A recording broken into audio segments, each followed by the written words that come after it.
On ACT and SAT reading passages, it's not a good idea to reread sentences or passages that are confusing.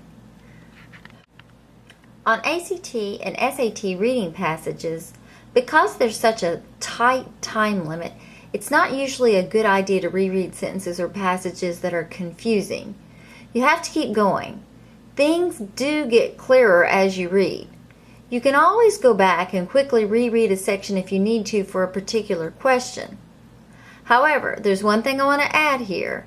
You should always go back and reread the beginning of a passage after you finish it, even though you should not go back and reread particular sentences or paragraphs as you're going through.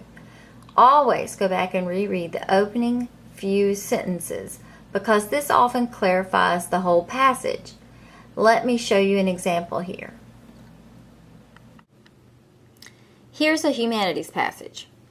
Romanticism, the name given to a new stream in literature and the arts, emerged from springs of doubt, revolt, and social change that poured forth during the 18th and early 19th centuries. Although Romanticism is seen most dramatically against a backdrop perspective of 18th century classicism, we should not be misled by the apparent dichotomy posed between classicism on the one hand and Romanticism on the other. Now, at this point, a lot of students are already feeling a little bit overwhelmed because this is delving pretty deeply into philosophy and advanced college level reading. So a lot of students are going to be panicking at this point, thinking they don't really understand this, they don't have any background in it. But I don't want you to panic.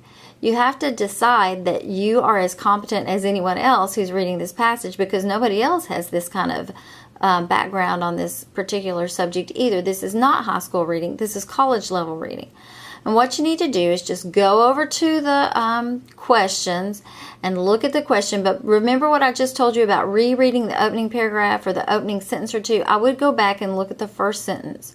Romanticism, the name given to a new stream in literature and the arts, emerged from springs of doubt, revolt, and social change that poured forth blah, blah, blah, blah, blah. Okay, I think the critical things here are that you need to see that this is about Romanticism. Of course, that's the theme. That's the opening word there.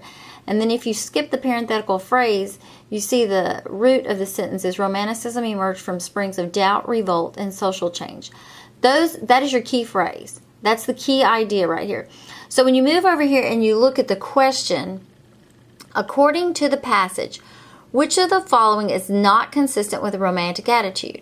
You have A, an artist's job is to interpret the world in terms of his or her own self-consciousness. B, an artist's job is to support existing social institutions. C, artists are most interesting when they display their own unique differences. Or D, artists should be free to display profound emotion. And you go back and you look at that opening sentence again, and you see the key words doubt, revolt, and social change. And you look back at the answer bank and you see there's only one of those four that really does not align with that thought. If B, an artist's job is to support existing social institutions, how can he or she do that if he is a revolutionary and in favor of social change?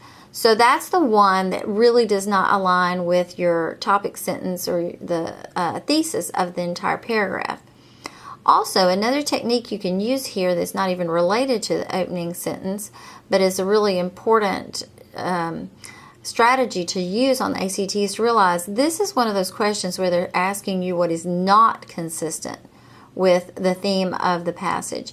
And that means 3 of the 4 are consistent. So if you just analyze your 4 choices there and see which 3 are similar and which one is different, you can pretty quickly see that B is the one that stands out from the others. So in this instance, even if you don't understand the passage, you can't comprehend the actual theme or idea of the passage itself, you can often still pick out the one answer choice that's different from the others. A second strategy to employ on ACT or SAT reading sections is to think first about the question. It's critical that you always come up with the answer in your head before you look at the options in the answer bank, But even more crucial than this is to think about exactly what the question is asking you, not what you think the question is going to be about. Because ironically, sometimes there can be true statements that are not correct answers in the answer bank. An answer can be true and still be incorrect. It could be a true statement about something in the passage, but it's not the correct answer because it's not exactly what the question is asking you.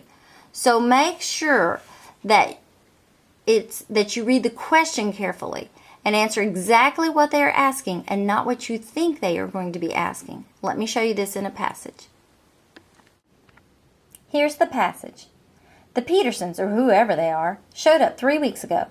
Idiot brother in the Jeep and Sven and Lena in a battered old station wagon with the sunfish tied to the roof. They pulled into the Hochheiser place next door on a hot Wednesday noon, trailing a cloud of exhaust fumes and dust behind them. From the very beginning, they looked like trouble. No sooner did Sven unfold himself from the front seat of the wagon than he started yelling at Idiot brother. Something about a missed turnoff and a blue Cadillac with a U-Haul trailer. It took me a minute or two to notice Lena. She was just standing next to the passenger door of the wagon, saying nothing, staring off beyond the willow trees to the lake. The Hochheiser place had been empty all winter, which was normal for that place. In my 15 years on Rhododendron Island, I had never known anyone to live there for more than a few months at a stretch. Hochheiser himself is supposed to be some eccentric old man living in a nursing home in Vernon Valley. 93 years old with no next of kin. Refuses to sell and refuses to fix it up. So the place has been slowly collapsing for decades. It has dry rot and big holes under the eaves that the bats come through at dusk. Now here's the first question. According to the passage, the narrator's first impression of the Petersons was that they, A, liked to act in an outrageous manner, B, might cause problems for other residents, C, seemed unable to cooperate with each other, D, appeared exhausted from their journey. Now this is a great example of a question where all the answers do appear to be true statements. They did seem to act in an outrageous manner. They did appear exhausted from their journey.